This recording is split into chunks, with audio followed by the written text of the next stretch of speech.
In this video, I'm going to show you how you can fix unable to initialize GPU when you try and open DaVinci Resolve. So what I would do is first go to the Start menu and then go ahead and click on Settings. From here, click on System, then click on Display.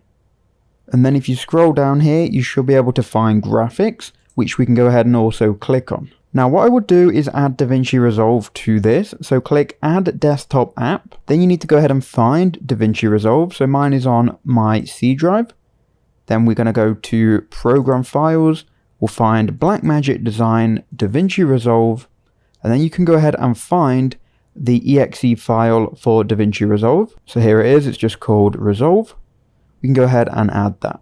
Once you've got it added, click on the drop down menu, and then for the GPU preference, change it to high performance. It's going to be on let Windows decide by default. You can change it to high performance, or if you've got a specific graphics card that you want to use, you can change it to that as well. So either high performance or this NVIDIA card will work great for me.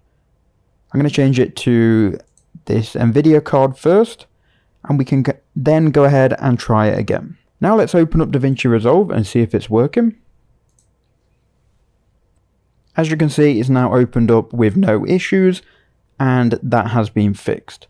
Another tip that I want to give you is if you're on a laptop, maybe you've unplugged your laptop charger and you're running on battery.